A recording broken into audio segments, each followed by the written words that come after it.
Boa noite. Olha, o pessoal foi lá no nosso programa e não veio na igreja. Mas que bom que você veio. Obrigado por você que também está aí nas redes sociais. Que a graça do Senhor Jesus esteja com você. Estamos aqui na igreja, estamos em contato com Deus, estamos felizes porque nós viremos ouvir a palavra de Deus mais uma vez. Seja bem-vindo, seja bem-vindo à casa do Senhor. E você que está em casa, que a graça do Senhor Jesus também te alcance. Talvez nosso amigo Juninho e a Aline esteja nos assistindo, né? Transmitimos aí o nosso abraço a eles. Fazem falta para a gente, não fazem? Fazem muita falta para a gente. Que a graça do Senhor Jesus os proteja e os guarde. Volte logo, viu? Volte logo. Larga a mão de ficar viajando, porque não dá certo essas coisas, não. Só se a gente for todo mundo junto, né? Aí tudo certo. Irmãos queridos, abra a Bíblia de vocês aí em Marcos capítulo 10. Marcos capítulo 10 traz uma história extraordinária sobre um milagre de Cristo. Nós estamos estudando sobre a história dos milagres, não é verdade? Estamos estudando cada domingo um milagre especial e de maneira muito especial Deus vai falar ao nosso coração através do milagre do cego Bartimeu. Capítulo 10, a partir do versículo 46. Mas antes eu gostaria de orar mais uma vez, antes de ler o texto. Feche seus olhos e ore comigo, por favor. Querido Pai Celestial, em nome de Jesus queremos lhe pedir a Tua bênção ao abrir a Tua palavra. Ela é lâmpada para os nossos pés, é luz para o nosso caminho. Ela é que nos direciona, que nos liberta, que nos santifica, que nos limpa. Pai, ela é santa, nós somos pecadores. Por isso pedimos que o Senhor venha com a Tua provisão, com o Teu Espírito, para que possamos absorver o máximo de luz possível irradiada da Tua palavra. Pedimos humildemente no nome sagrado de Jesus. Amém. Muito bem, vamos ao texto bíblico, depois a gente vai meditar sobre ele, tá bom? O texto bíblico de Marcos capítulo 10, versículo 46 nos diz assim: E foram para Jericó, quando ele saía de Jericó, juntamente com os discípulos e numerosa multidão, Bartimeu, cego, mendigo, filho de Timeu, estava sentado à beira do caminho. E ouvindo que era Jesus o Nazareno, pôs-se a clamar: Jesus, filho de Davi, tem compaixão de mim. E muitos o repreendiam para que se calasse, mas ele cada vez gritava mais: Filho de Davi, tenha misericórdia de mim. Parou Jesus e disse: Chamai-o. Chamaram então o cego, dizendo-lhe: Tem bom ânimo, levanta-te, ele te chama. Lançando de si a capa, levantou-se de um salto e foi ter com Jesus. E perguntou-lhe Jesus: Que queres que eu te faça? E respondeu o cego: Mestre, que eu torne a ver. Então Jesus lhe disse: Vai, tua fé te salvou. E imediatamente tornou a ver e seguia Jesus estrada fora. Que história, hein? Que história, a história do cego Bartimeu. Você sabe que Jesus era um pregador itinerante. Jesus, ele saía e visitava as pessoas, as cidades, as casas, porque ele desejava salvar as pessoas. E ele estava de caminho para Jerusalém e era forçoso passar por Jericó. Jericó ficava 30 quilômetros distante de Jerusalém. Olha a caminhada que Jesus ia fazer com aquela grande multidão, né? 30 quilômetros. Hoje eu fui lá no Parque da Cidade e corri 4 quilômetros, quase morri. Imagina 30 quilômetros de caminhada, olha só. André foi lá em Caraguá e 5 quilômetros de caminhada. Foi bom? Foi, né? Deu para fazer? Cansou? Agora imagina 30. E aquela região é montanhosa, viu? Jesus tinha que sair daquela região de Jericó e ir para Jerusalém. O cego Bartimeu estava no meio do caminho da viagem de Cristo. Mas eu quero dizer para você que não há acasos na história divina. Não há acasos. Eu não acredito em coincidência. Eu acredito em providência. Jesus passou em Jericó, por aquela rua. Jericó tinha várias ruas. Passou por aquela rua porque eu tenho certeza que na mente e no coração de Jesus estava o cego, pobre cego Bartimeu. Não tenho dúvida disso. Então, olha só, se você estudar o livro de Marcos, você vai perceber que esse milagre foi o último milagre público que Jesus fez antes de ser crucificado. Porque ele estava indo para Jerusalém, e lá em Jerusalém ele sabia que seria preso, seria maltratado, usariam de violência contra ele, seria crucificado, julgado, crucificado, depois morria. E Jesus fez o último milagre dele para o cego Bartimeu. Ele tinha muita pressa, ele tinha que andar 30 quilômetros até chegar ao seu destino, mas diz a história que ele se deparou com um necessitado. Muito bem, vamos aqui. Quem é esse cego? Diz a Bíblia que o nome dele era Bartimeu. E aqui a Bíblia traz o nome dele, é filho de Timeu. A Bíblia diz que ele tinha dois problemas. Ele era cego, e qual era o problema que ele tinha? Ele era mendigo. Cego já não é fácil ser cego. Agora, ser mendigo não é fácil. Ele estava à beira do caminho. Sabe o que ele estava fazendo lá? Ele não estava ali para prestar um relatório, para ver quantas pessoas passavam, para fazer algum serviço, não. O Bartimeu estava à espera de algo que pudesse tornar a sua vida naquele dia um pouquinho melhor. Talvez uma espera de uma esmola, porque, obviamente, era mendigo, estava estendendo as mãos para as pessoas que ali passavam. Ele estava à beira do caminho. Olha, se no tempo de Bartimeu, quer dizer, se no nosso tempo já é impossível um cego voltar a enxergar, um cego, totalmente cego, é impossível. A ciência não descobriu um meio de um homem cego ou mulher cega totalmente voltar a enxergar. É impossível. Naquele tempo, aí que era impossível mesmo. Era a coisa mais difícil do mundo. Agora, tinha um problema com Bartimeu. Qual é o parente? Qual é o parente que se preze, que deixa alguém que ele ama passar necessidades a ponto de ele ir pedir esmolas?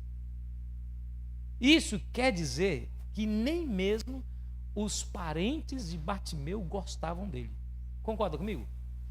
Porque se eu tenho um parente meu, eu amo o meu parente, é um chegado, é parente de sangue, eu nunca, de maneira nenhuma, vou deixá-lo mendigar. Eu vou fazer alguma coisa para ajudar essa pessoa. Tem que levar para casa, fica na casa de um, fica um mês na casa de outro, mas todo mundo cuida. Ele estava mendigando. Isso é sinal de que era um homem à margem da sociedade. Aqui traz o nome do pai dele, Timeu, mas o pai dele não se importou com a sua maior necessidade. Ele era cego, ele era mendigo. Oh, coisa terrível, meu Deus do céu. Ficava lá com a mão estendida, esperando pela bondade de alguém que lhe passasse e lhe desse alguma ajuda. Ó, diz aí a Bíblia que ele, ouvindo que era Jesus, o Nazareno, pôs-se a clamar. Ei, ele ouviu sobre Jesus. Ele começou a clamar: Jesus, filho de Davi, tenha misericórdia de mim, porque ele soube por alguém lhe disse que Jesus era capaz de ressuscitar até mortos, curar enfermos, levantar coxo, fazer mudo falar e cego enxergar. Ele ficou sabendo. E como ele ficou sabendo, ele se apegou àquela única, escute bem, aquela única esperança que raiou naquele dia para ele. Ele agarrou com unhas e dentes. Então, quem é que está passando aí? Ficou aquele barulho. Quem é que está passando? É César com os seus soldados? Não, não é César e seus soldados. Quem é? Pilatos? Também não é. Quem é que está passando em uma multidão qualquer? É uma passeata? O que está acontecendo aí? Não, quem está passando aqui é Jesus. Ah, é Jesus? Eu fiquei sabendo de Jesus. Então, se é Jesus está passando, é a minha esperança e eu vou agarrá-la com unhas e dentes. Olha aqui, irmãos, deixa eu dizer uma coisa para você. Em nome de Jesus, viu? Deixa eu dizer uma coisa para você. A ideia de que Jesus pode curar todas as coisas e que Ele é a solução de todos os nossos problemas faz brilhar uma luz de esperança no coração das pessoas. É por isso que nós temos que falar de Jesus. Você já pensou e já imaginou se ninguém tivesse falado para Bartimeu que Jesus podia curá-lo? Quem é que está passando aí? Jesus? Ah, é mais um. Deixa, vai embora. Continuaria cego e continuaria mendigo. A história desse homem não estaria registrada na Bíblia e nós não o conheceríamos.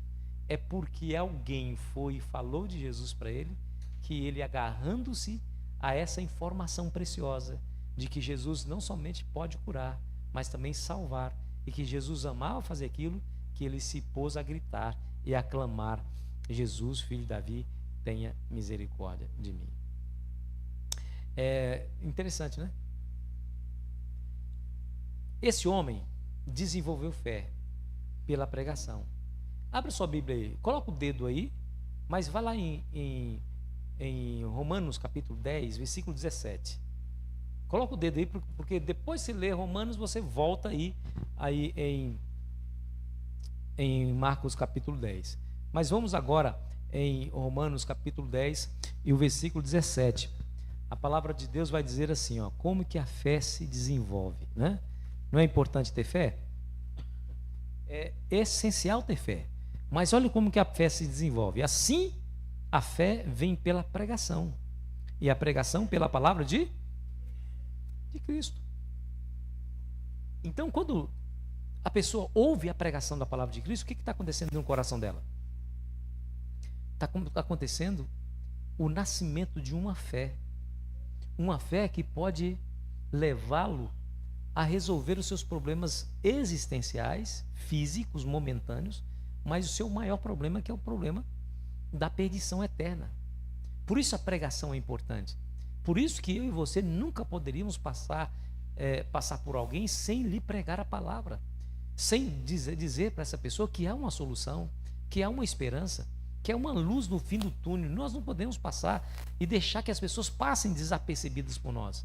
Na primeira chance, na primeira oportunidade, nós devemos dizer que há um Deus no céu que se importa e que nos ama. Muito bem. Diz aí que ele estava à beira do caminho, ouvindo Jesus Nazareno, pôs-se a clamar: Jesus, filho de Davi, tenha compaixão de mim.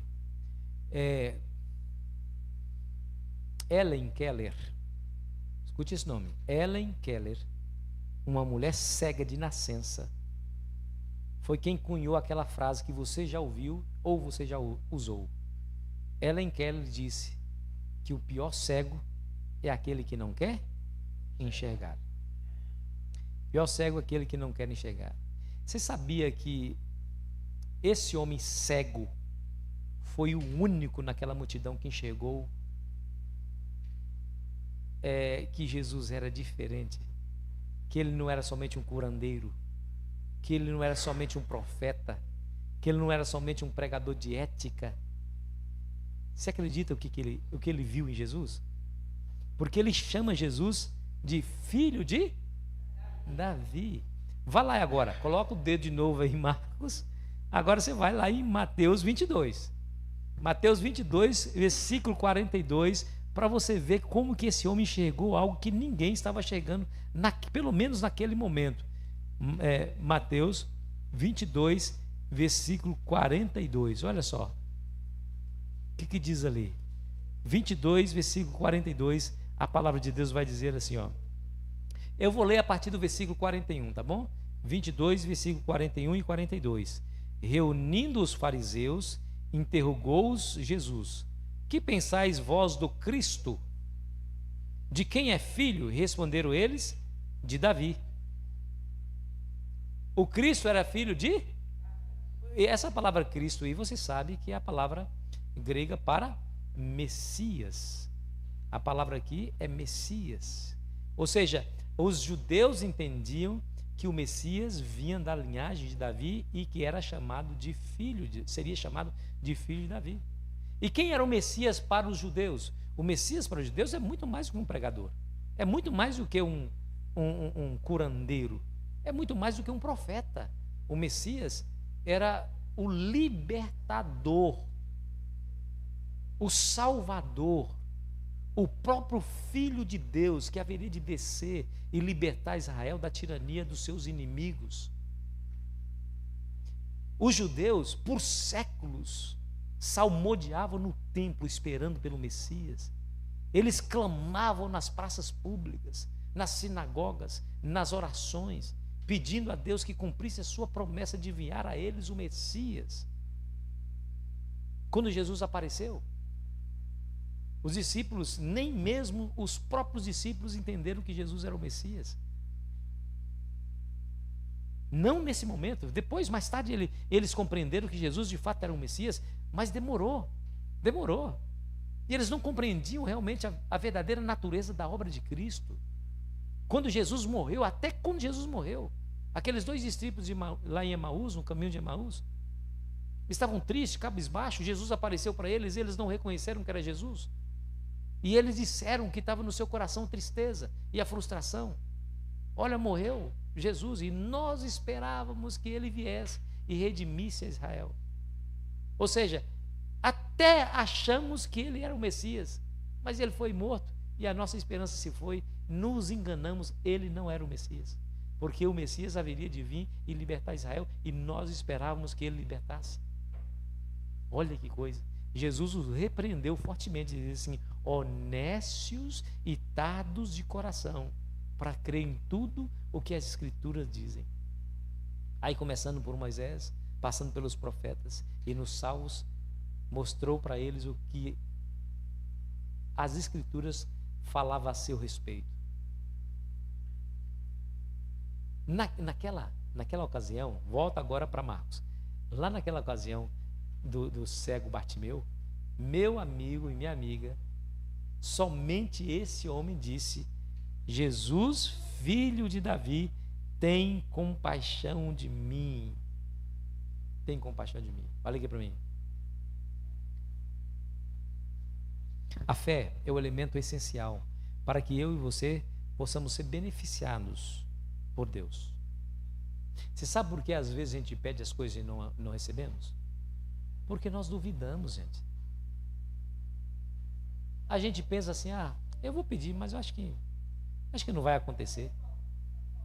Eu vou pedir, mas eu acho que não vai acontecer. Eu lhe pergunto, o que você espera receber pensando assim? Isso não é fé? Isso é dúvida. Dúvida e fé não convivem dentro do coração. Se a dúvida entrar no coração, expulsa do coração a fé. Se a fé entrar no coração, expulsa a dúvida. Ou você tem fé, ou você tem dúvida. As duas coisas não coabitam juntas. Uma exclui a outra. Aquele homem, ele tinha fé. Jesus, filho de Davi, ou seja, Senhor, eu não acredito que o Senhor é um mero curandeiro. Apesar que eu fiquei sabendo que o Senhor sabe curar pessoas. Mas eu não estou buscando um mero curandeiro para a minha vida. Eu não estou buscando um profeta somente. Eu não estou procurando somente um professor de ética.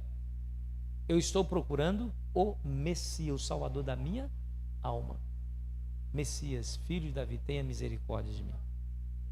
E a fé que esse homem exerceu em Cristo foi suficiente para libertá-lo daquele problema. Claro, óbvio, que Jesus tinha algo muito maior para ele do que simplesmente lhe devolver a vista, certo? Ele tinha muito mais coisas boas, que a gente é assim, ó, a gente pede o que cabe aqui nas mãos, ó. A gente estende a mão: Senhor, eu quero o que cabe aqui. Só que o que Deus tem preparado para mim e para você, não cabe nas suas mãos. É muito maior, é muito mais amplo. E quando Ele realiza, você fica de queixo caído pelas bênçãos que Deus derramou na sua vida. Ele exerceu fé. Eu pergunto para você, quando você pede alguma coisa para Cristo, você realmente acredita que Ele pode? Porque aquele homem que não tinha nenhuma esperança pela medicina atual, viu em Jesus sua única, mas suficiente solução. E ele começou a clamar. Ele não pediu uma vez. Quer ver? Olha o que o texto diz. Diz: ouvindo que era Jesus Nazareno, pôs-se a clamar: Jesus, filho de Davi, tenha compaixão de mim. E o que aconteceu? E muitos o repreendiam para que se calasse. As pessoas olhavam para ele e diziam assim: ei, se cale, homem. Quem é que se importa com um mendigo? Quem é que se importa com um cego? Ninguém se importa. Se o seu pai não se importa com você, se a sua família não se importa com você, muito menos o nosso pregador, Jesus de Nazaré. Ele está com pressa, ele precisa ir para Jerusalém, tem uma grande obra para fazer em Jerusalém. Você acha que ele vai perder tempo com você? Se recolha na sua insignificância. Olha aqui para mim. Quem disse isso foi a multidão que estava com Jesus, não é? Muitos o repreendiam. Às vezes o problema são as pessoas, né?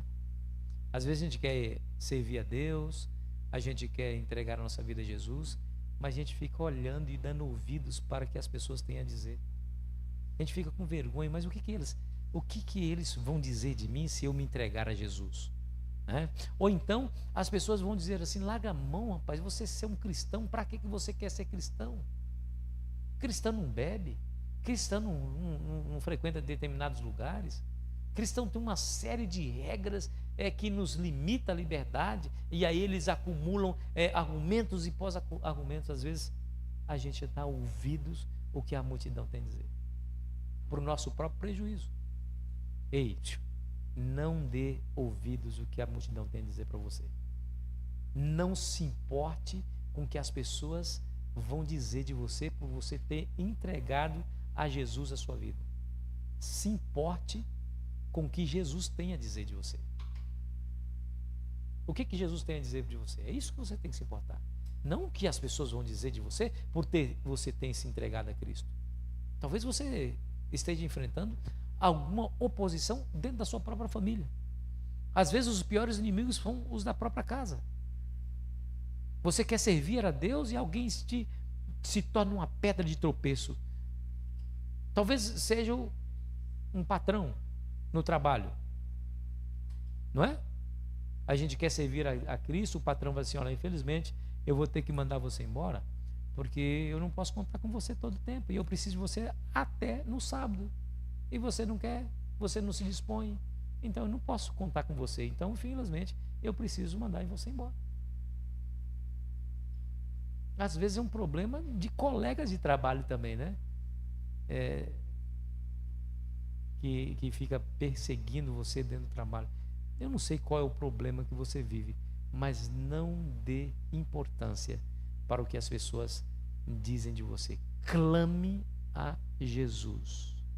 Esse homem, não dando ouvidos o que muitos estavam lhe dizendo para que se calasse, mas ele cada vez gritava mais. Ele foi insistente. Ei, você tem uma bênção para receber. Você quer de Deus uma solução de um problema, você quer de Deus uma bênção que você está buscando, não peça somente uma vez. Seja insistente. Jesus contou uma parábola outro dia, dizendo assim que um homem chegou na casa dele, um vizinho, tarde da noite, uma visita, tarde da noite, e ele não tinha pão. E aí, o que eu vou dar para esse homem agora? Chegou na minha casa. Diz a história que ele foi lá e bateu na porta do vizinho.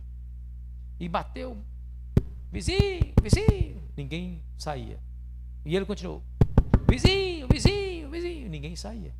E ele bateu de novo, vizinho, vizinho, vizinho, ninguém saía. E ele bateu de novo, vizinho, vizinho. E ele ficou umas 10 vezes fazendo isso. Até que, por causa da importunação, o vizinho: você não é possível, você não vê que eu estou dormindo? Vizinho, me ajuda, recebi uma visita em casa, não tem pão, me dê pão para me levar para ele. Toma, vai embora, não me perturba mais. Ele venceu pelo cansaço. E Jesus diz assim: deve ser a sua oração. Olha aqui para mim. Não há como você obter determinadas bênçãos senão pela oração. Não há. A sua oração não pode ser casual, você tem que insistir. Você tem que pedir uma vez, você tem que pedir outra vez, você tem que pedir 3 vezes. Não se canse de pedir. Porque talvez pela importunação o Senhor Jesus atende a sua oração. Olha o caso desse homem. Quando ele disse pela primeira vez: Jesus, filho de Davi, Jesus continua andando. Aí as pessoas: cala, homem, fica quieto. E ele gritava: Jesus, filho de Davi. E gritava mais alto e repetia. E o que aconteceu? A oração dele: Jesus, filho de Davi, tem misericórdia de mim, fez Jesus parar. Parou Jesus e disse: chamai-o. Coisa boa. A oração dele fez Jesus parar. Eu lhe pergunto: a sua oração tem feito Jesus parar? Tem feito? Tem feito Jesus parar para ouvir a sua oração e atender a sua oração? João, ainda não, João, daqui a pouco. Obrigado, viu, João? Daqui a pouco eu vou pedir para que a gente fale no coração do povo. Tem feito Jesus parar? Porque a gente ora de maneira casual, descuidada, e depois a gente pensa assim, Deus ouve a oração de todo mundo, menos a minha. Oh, meu Deus. Ellen White tem um texto que ela diz assim, por que os filhos de Deus são tão relutantes em orar? Sendo que a oração é a chave na mão da fé, que tem acesso aos celeiros de Deus, onde se acham armazenados os ilimitados recursos da onipotência. Eu lhe pergunto, aquilo que você deseja tanto, que você tanto quer, você tem insistido em oração? Deus espera que você assim o faça. Às vezes Deus não atende a gente na primeira vez que a gente pede. E a gente fica perguntando assim, por que Deus não nos atende no primeiro momento? Sabe por quê? Porque Ele sabe que às vezes nós só pedimos, ou quer dizer, só nos aproximamos dEle quando nós temos necessidade. Apertou a situação e de cá de joelhos. Quando está tudo bem, a gente abandona. Deus não quer cristão de momento. Você sabe qual é o cristão de momento? É aquele que tem necessidade, busca, Deus atende. Depois que Deus atende, dá para ele o que ele pede, ele vira as costas, vai embora e deixa de ser cristão. Deus não quer cristão assim. Deus quer saber até onde você e eu estamos dispostos a ir para agradá-lo. Eu lhe pergunto, você continuaria servindo a Jesus se ele se calasse diante do seu pedido? Ou você se revoltaria? Ou você diria, o Senhor não se importa comigo? Eu vejo aí as orações dos irmãos sendo atendidas, mas a minha parece que não passa do teto. O que você tem feito diante da negativa de Deus ou diante do silêncio de Deus? Por isso, amigo, não recebeu da primeira? Clame mais uma vez. Não recebeu da segunda? Clame terceira vez. Clame quatro vezes, 5 vezes e quantas vezes for necessário. Porque quando você faz isso, adivinha o que está acontecendo? Você está se aproximando de Deus todas as vezes que você clama. Porque quando você ajoelha, você está na presença de Deus. Você já me viu falar isso, eu vou repetir. A distância que nós estamos de Deus, a distância é de 45 centímetros, cerca de 45 centímetros. Que é a distância do joelho ao chão. Quando você colocou seu joelho no chão, você está na presença do Todo-Poderoso. Então clame. E ele clamou. Diz a Bíblia que ele clamou várias vezes, até que a oração dele fez Jesus parar. E Jesus disse, tá bom. Ele já clamou demais, está gritando lá, fez um escarcéu, fez um escândalo. Chama ele, vai lá chamar. Chamaram então o cego, dizendo, tem bom ânimo. Ou seja, não perca o ânimo, não esmoreça. A sua oração foi atendida. Levanta-te, ele te chama. Que coisa linda, que coisa linda. E diz a Bíblia que lançando de si a capa, levantou-se de um salto e foi ter com Jesus. Olha aqui para mim. Quando Jesus te chama, quando Jesus lhe chama, levanta-te e vai. Não fica mensurando os desafios para ir atender o chamado. Mas como eu vou, mas eu tenho que trabalhar no sábado, como é que eu vou fazer? Mas eu vou, mas eu tenho alguns vícios, eu não consigo vencer os meus vícios. Jesus está me chamando, mas eu tenho algumas coisas para fazer, preciso ver. Não mensure os desafios e as dificuldades para atender o chamado. Aquele homem tinha uma única coisa, ele era um mendigo. Que bens materiais ele poderia ter? Ele só tinha uma coisa, a capa. A capa lhe servia de proteção contra o frio. Mas a capa poderia ser também um objeto que ele poderia se tropeçar nesse objeto. Era uma capa. Então ele largando a capa, tirando a capa de si. Isso é um símbolo para nós. Quando Jesus chama você, deixa tudo e segue. Vai. Acredite que Jesus tem algo melhor para te dar do que você tem agora.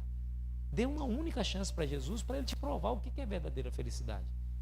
Não fica misturando. A gente tem que largar alguma coisa, né? Às vezes a gente tem que abandonar determinadas coisas. Por exemplo,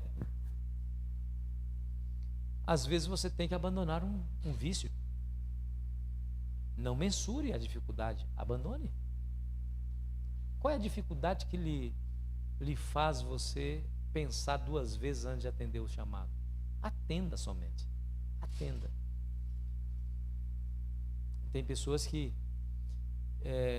não atendem o chamado de Deus por pensar demais em prejuízos à frente. Esse homem abandonou tudo o que tinha. E eu e você precisamos abandonar tudo aquilo que nos afasta de Deus. Falta de fé? Abandona. Vício, pecado, acariciado? Abandone. Dinheiro? Abandone. Relacionamento errado? Abandone. Sei lá, não sei o que você precisa abandonar. Mas eu e você precisamos lançar de cima de nós a capa que nos impede e nos entregar a Jesus. Foi isso que ele fez. De um salto foi ter com Jesus. E perguntou a Jesus: o que você quer que eu lhe faça? Olha que interessante. Mas uma pergunta óbvia, né? O que aquele homem precisava de Cristo? Não era a cura? Não era a cura? Não parecia óbvio? Ele poderia assim, mas Senhor, ele poderia ter dito, né? Senhor, olha aqui para mim, olha para mim. Eu não vou responder essa pergunta, eu vou fazer uma outra pergunta para responder essa pergunta que o Senhor fez. O Senhor me perguntou, o que você quer que eu te faça? Olha para mim, veja qual é a minha maior necessidade e veja o que eu preciso. Por que Jesus fez essa pergunta? Essa foi uma oportunidade de um relacionamento que ele queria manter com aquele homem. Jesus queria saber se realmente aquele homem acreditava que Jesus poderia curá-lo do seu maior problema, da sua impossibilidade, que era reverter a situação da sua cegueira. Será que ele consegue mesmo? Então Jesus olhou para ele assim: tá bom, o que você quer que eu faça? Você realmente acredita que eu posso resolver seu problema? Você realmente acredita que eu posso te devolver a vista? Por isso Jesus perguntou, para fazer com que ele exerça fé, para que ele realmente acreditasse, para que ele realmente demonstrasse pela sua fé o que Jesus seria capaz de fazer por ele. E você sabe o que aconteceu? E Jesus então ele disse, né, primeiro: mestre, que eu torne a ver. Então Jesus lhe disse: vai. O que Jesus respondeu? Vai, a tua fé te salvou. Vai, a tua fé te salvou. Jesus não disse assim: vai porque eu te salvei. Vai porque... Não. Vai porque tua fé te salvou. Ou seja, porque você acreditou, assim lhe será. Tem um texto na Bíblia e Jesus diz assim: tudo quanto pedires ao meu Pai em meu nome, crendo que já o receberam, assim vos será. Que é isso, gente? Que é isso? Tudo que você pedir em nome de Jesus ao Pai, crendo que já recebeu. Senhor, eu estou doente. Eu ainda estou doente, estou sentindo a dor da doença, eu estou incapacitado pela dor, mas Senhor, obrigado porque já me curou. Eu ainda estou doente. Assim vos será. Sabe por quê? Porque isso é uma fé infantil. Minha filha, quando era menorzinha, que a Rafa, né? Que a Rafinha, eu ensinei ela assim: filha, você sabe que o beijo do pai sara tudo, né?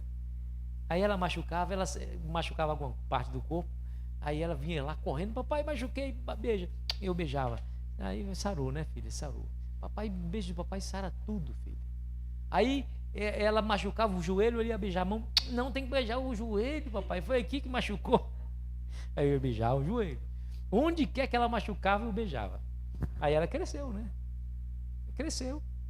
Aí ela machucou lá e eu falei assim: vem cá, filha, você sabe que o beijo do pai é cura, né? E ela falou assim: ah, papai, eu sou mais criança. Aí eu olhei para ela assim: você sabe o que hoje não cura mais? Porque você deixou de acreditar.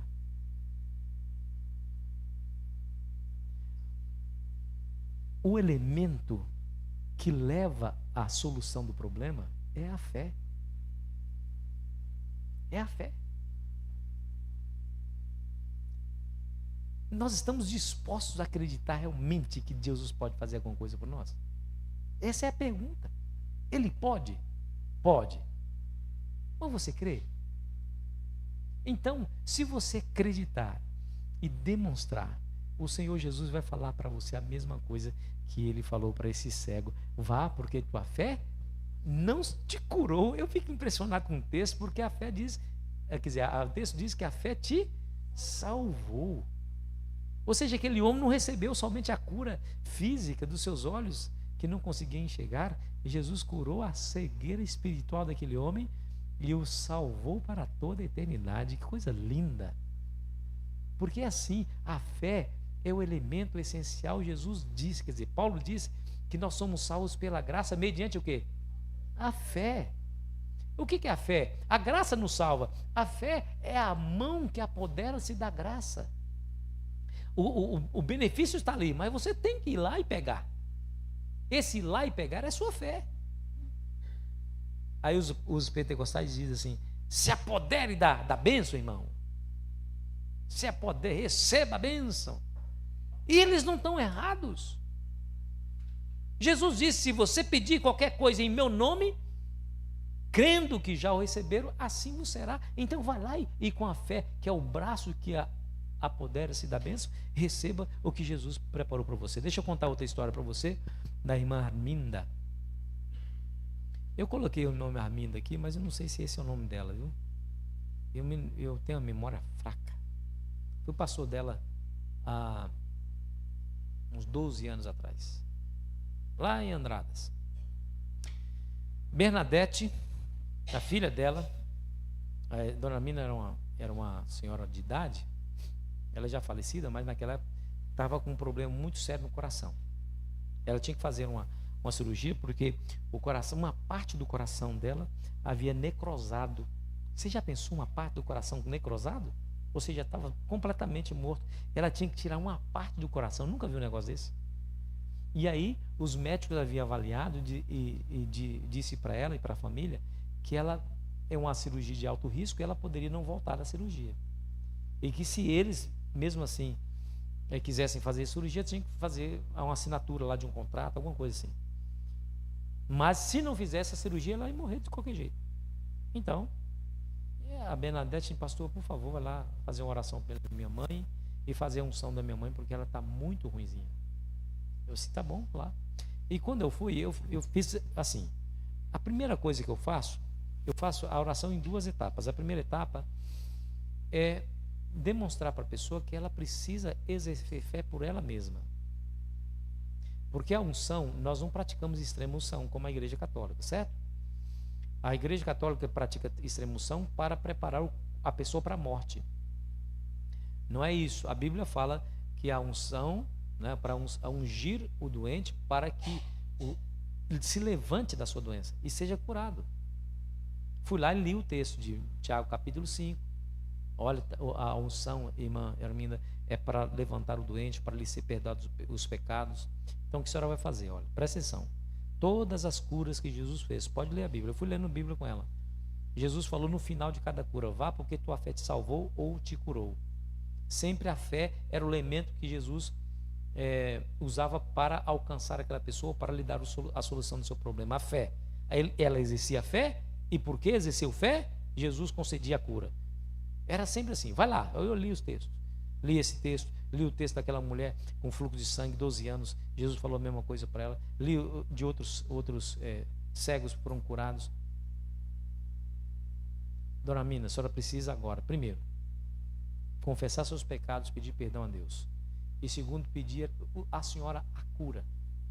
Peça a cura. E exerça a fé, porque o Senhor pode curar a senhora. Isso para Deus não é nada.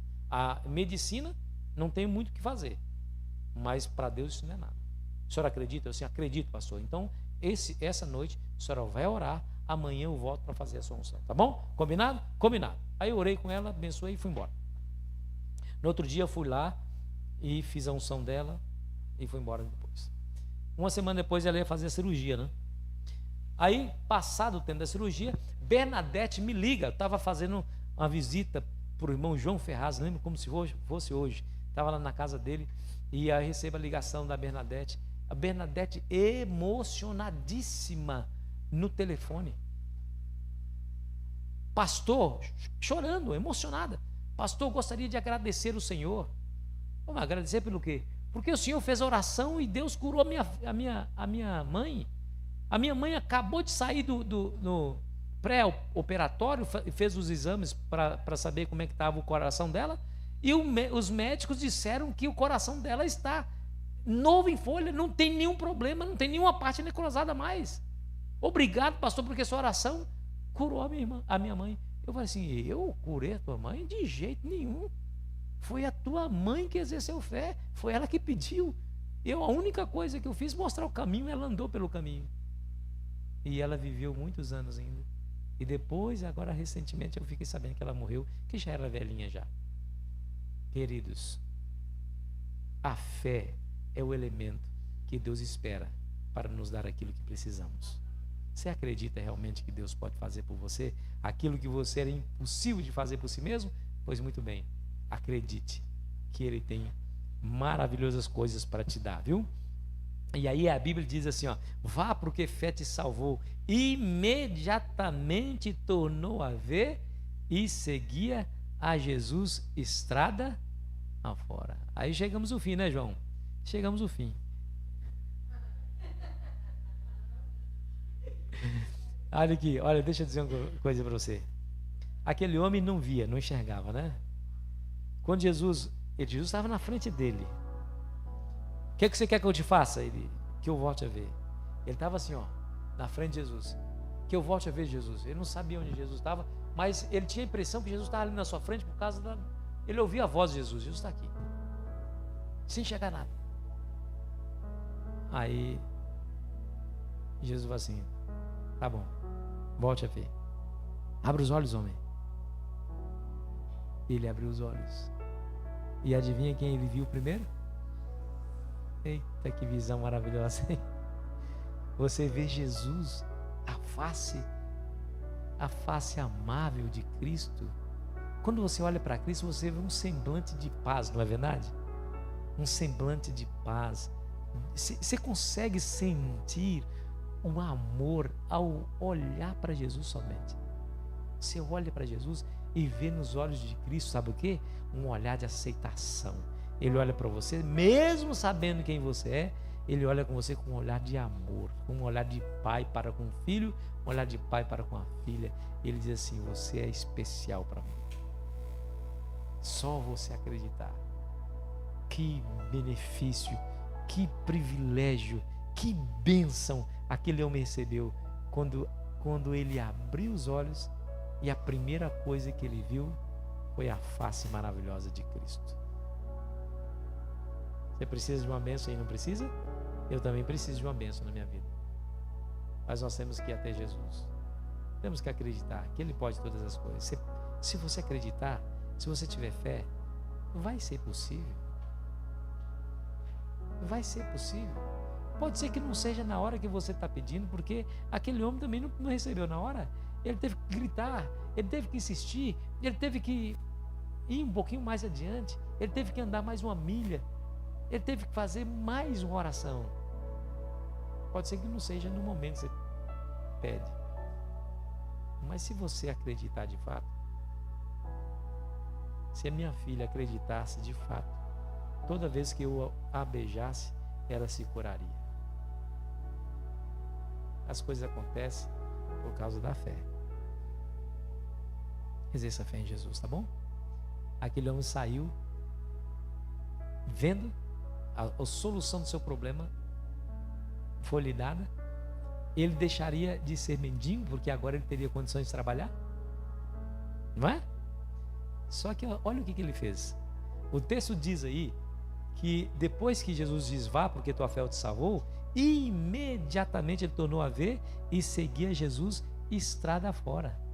Ele não era aquele ingrato que recebia a bênção e virava as costas para Jesus e seguia a sua jornada. Não. Ele recebeu a bênção? Agora ele se tornou seguidor. Tem gente que recebe a bênção de Deus, depois esquece de Jesus, não tem?